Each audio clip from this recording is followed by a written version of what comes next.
নমস্কার, কেমন আছো সবাই? আশা করি সবাই ভালো আছো, সুস্থ আছো। আমরাও বেশ ভালো আছি। আমি মিনতিস লাইফস্টাইলে আবার একটি নতুন ব্লগে সবাইকে স্বাগত জানাই। আই হোপ আজকের ব্লগটি তোমাদের খুব ভালো লাগবে। তো পাশে থাকার অনুরোধ রইল। আজ সকাল সকাল তোমাদের সঙ্গে ব্লগটা শুরু করেছি। আজ হলো শনিবার, আর এখন বাজে ঘড়ির কাঁটায় 7টার মতো। আমার সমস্ত বাসি কাজ কমপ্লিট। তারপর চা দিয়ে আজকের দিনটা শুরু করলাম। তো চা খাওয়া হয়ে গেছে, তারপর চলে আসলাম বেডরুমটাকে ভালোভাবে ক্লিন করব। আর এই যে প্রত্যেক দিনই থাকে মর্নিং ক্লিনিং, বেডরুম ক্লিনিং, তো সমস্ত কিছুই তো একে একে করব। আর জানো তো আজকে সকাল সকাল মানে খুব গরমও পড়ছে, আর দিকে বাইরের দিকে একটা হাওয়া দিচ্ছিল, তাই কিন্তু আমি পর্দাগুলি আজকে উঠিয়ে দিয়েছি। তো ওঠানোর পর কিন্তু ভালো একটা বাতাস আসছে করে, তারপর আমি কাজগুলো করছিলাম। তো এই যে ডাস্টিং করছিলাম, তাতে করে কিন্তু পাখাটা দিলে তো হবে না, তার জন্য পাখাটা আমি দেইনি, বাইরেতে একটা হাওয়া আসছিল, তো কাজগুলি করে নিচ্ছিলাম।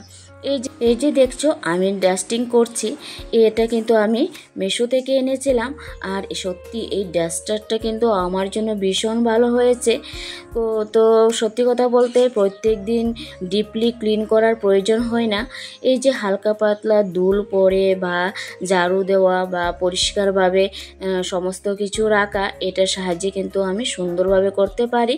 তো আমার কিন্তু কাজ করতে ভীষণ ভালো লাগে। তো এই যে বেডরুমগুলিকে ভালোভাবে ডাস্টিং করে নিয়েছি, তারপরে ক্লিন করে তো গুছিয়ে নিয়েছি বেডগুলি। তারপর ছেলের সাইকেলটাকেও একটু ডাস্টিং করছিলাম, তো এইদিকে রাখছি। আর অনেকদিন হয়ে গেল ওই সাইকেলটা চালাচ্ছে না, আর ভীষণ ধুলো পড়েছে, তো ওর সাইকেলটাও সুন্দরভাবে ডাস্টিং করে রেখে দিয়েছি। তারপর চলে আসলাম রান্নাঘরে। আর দেখতেই পারছো ওইদিকে ভাতও রান্না হয়ে গেছে, আর এদিকে এখন করব বাঁধাকপি। আর বাঁধাকপি আলুটা একটু বয়েল করে নিয়েছি, কারণ বাঁধাকপিটা অনেকদিন হয়ে গিয়েছিল, তো ফ্রিজে ছিল, তো কেটে একটু বয়েল করে নিয়েছি। তাতে করে যে একটা বাঁধাকপির মধ্যে একটা গন্ধ থাকে, এই গন্ধটা থাকে না। তো বয়েল করে এইভাবে রান্না করলে কিন্তু খেতে ভালোই লাগে। তো যাই হোক, এদিকে আবার চলে আসলাম আরেকটা রান্না করতে। এদিকে আজকে তো ড্রাই ফিশ বলতে আজকে চন্দনা শুটকি দিয়ে মাছ তরকারির মতোই করছিলাম। এদিকে দিয়েছি আলু, বেগুন, ঝিঙ্গে, ডাঁটা, তো সব কিছু সবজি গড়ে ছিল, তো এইভাবে রান্না করছিলাম। তো খেতে কিন্তু খুব দারুণ হয়েছিল। তো চলো, রান্নাবান্না কমপ্লিট, আরও কাজ পড়ে আছে। তো এখন নিজে ফ্রেশ হব, কারণ রান্নাবান্না করছিলাম এত গরমের মধ্যে।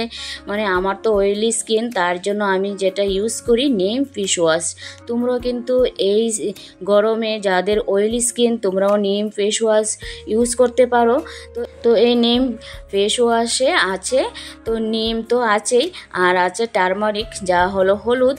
তো যেহেতু নিম এত অ্যান্টিব্যাকটেরিয়ালের কাজ করে, টারমারিক অ্যান্টিসেপটিক, মানে তোমার যদি পিম্পল হয় আর অয়েলি স্কিনের জন্য কিন্তু এটা খুবই ভালো, কারণ অয়েলি স্কিনেই পিম্পল হয়, দাগ হয়, তার জন্য কিন্তু তো ব্ল্যাকহেডটাকে দূর করতে পারে, আর ভিতর থেকে কিন্তু খুব মানে পরিষ্কার হয়। আমি যেটা ইউজ করে আমি ফল পাচ্ছি। আমার যেহেতু অয়েলি স্কিন, দাগও ছিল, আগে পিম্পলও ছিল, আগে অনেক ভালো ভালো ব্র্যান্ডেড কোম্পানির আমি ফেস ওয়াশ ইউজ করেছি, কিন্তু এই রেজাল্টটা আমি পাইনি। তো এখন কিন্তু বাজারে বলো অনলাইনে বলো, তুমি সবখানে এই হিমালয়া নিম ফেস ওয়াশটা পাওয়া যায়, একদম রিজনেবল প্রাইসের মধ্যে পাবে। তাতে করে কিন্তু স্কিনটা খুব ভালো থাকে। তো মুখের দাগ বলো, ব্রণ বলো, সমস্ত কিছুই কিন্তু দূর হয়ে যায়। তো আমি রেজাল্ট পেয়েছি, তার জন্য তোমাদেরকেও আমার এই স্কিন কেয়ারের উপকারিতা তোমাদের সঙ্গে শেয়ার করলাম। তো চলো, আর এদিকে চলে আসলাম। তো সবজি এনেছিলাম আগের দিন, যেহেতু বাজার আমি করি, সবজি বাজার থেকে শুরু করে সব কিছু, তো এদিকে সেগুলি আর গুছানো হয়নি। তো আজকে ভালোভাবে গুছিয়ে নিয়েছি। এদিকে কাঁচা লঙ্কাগুলো ভালোভাবে তো পরিষ্কার করে নিয়েছি। আর এদিকে করলা এনেছিলাম, ছোটো করলাগুলি। তারপর এনেছিলাম তো বাঁধাকপিও একটুখানি আছে, টমেটো আছে, ডাঁটা শাক আছে, তো সমস্ত কিছুই এখানে রাখবো। তো তার জন্য আগে ফ্রিজটাকে ভালোভাবে ক্লিন করে তো একে একে সমস্ত কিছু গুছিয়ে নেব। তো জানো তো এখন কিন্তু মানে কাঁচা লঙ্কাগুলি একদম কিছু পাকা কিছু কাঁচা সেই রকমভাবে আছে। কাঁচাগুলিকে আলাদা করেছি, আর যেগুলি একটু পেকে গেছে কাঁচা লঙ্কাগুলি আর একটু কাঁচা পাকনা মিলে আছে সেগুলিকে আমি একটু বয়েল করে তারপর কিন্তু মিক্সচার গ্রাইন্ড করে নিয়েছি। কারণ এখন শিলে মানে বেটে নিলেও হয় না, কারণ বিচিগুলি একদমই বড় বড় হয়ে গেছে, যেগুলো একদমই পেকে গেছে বা পাকবে কাঁচা লঙ্কাগুলি সেইগুলি। তো ভালোভাবে আমি মিক্সচার গ্রাইন্ডে করে রেখে দিলে অনেকটা দিন চলে যায়। কারণ রান্নাবান্নার সময় এই কাজগুলি করা যায় না, রান্নাবান্নার পরে আমি সমস্ত কিছু গুছিয়ে নিয়েছি। তাতে করে সত্যি কথা বলতে রান্নার সময় ঝামেলা হয় না, রান্না করতে কিন্তু সুবিধে হয় যখন হাতের কাছে সব কিছু রেডি থাকে। তো সেই রকমভাবে প্ল্যান করে কাজ করতে হয়। তো এদিকে চলে আসলাম, বাসনগুলি ধুয়ে টেবিলে রেখে দিয়েছি, জলটা ঝরে যাবে। আর এইদিকে ঝুড়িটা এখন ভালোভাবে ধুয়ে নিচ্ছি, কিছুদিন যাবৎ ধোয়া হয়নি আর একটু ধুল পড়ে গেছে।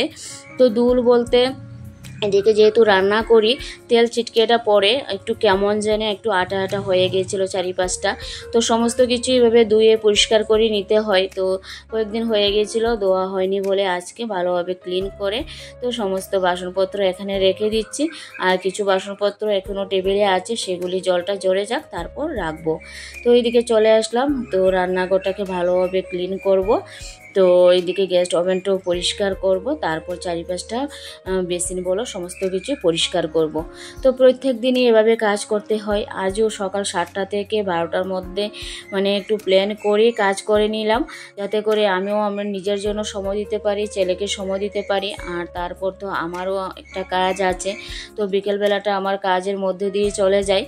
তো এইভাবে সত্যি কথা বলতে সকাল থেকে গরম বলো বা শীত বলো একটু প্ল্যান করে কাজ করতে হয় যেন সমস্ত কাজ করে নিতে পারি। আর এদিকে তো ইলেকট্রিক ওভেনটাও আমি পরিষ্কার করে নিয়েছি। আর সত্যি জানো তো আমার এই ইলেকট্রিক ওভেনটা যখন কিনেছি আমার তাতে করে কিন্তু গ্যাসটা খুব ভালো দিন যাচ্ছে। তো প্রায় 2 মাস 2.5 মাসের মতো হয়ে গেছে গ্যাসটা চলছে। কারণ আগে যেত না, কারণ আগে যেহেতু সব কিছুই আমি গ্যাসের মধ্যে করতাম, এখন তো ভাত বলো তারপর চা টিফিন তো মোটামুটি গরম জল সব কিছু কিন্তু ইলেকট্রিক ওভেনে করতে পারছি, তারপরও কিন্তু আমার গ্যাসটা বেঁচে যাচ্ছে। সত্যি মানে রান্না বান্না বলো সমস্ত কিছু কিন্তু মানে সংসারের কাজগুলি একটু বুদ্ধি খাটিয়ে করতে হয়, নতুবা কিন্তু সংসারের আয় উন্নতি কিছুই হবে না। তো এই যে আমি আমার রান্নাঘরের কাজ গুছিয়ে তারপর চলে আসলাম এইদিকে। তো এখন প্রায় 11:30টার মতো বাজে। তো সমস্ত ঘরটাকে ভালোভাবে মুছিয়ে দিচ্ছিলাম। আর আমার ছেলে জানো তো সমস্ত ঘরেই ও এখন আর্ট করে, তো ওর জন্য সত্যি আমার এক্সট্রা কাজগুলি করতে হয়। এই যে দেখো সমস্ত ঘরে আঁকাঝোঁকা ছিল।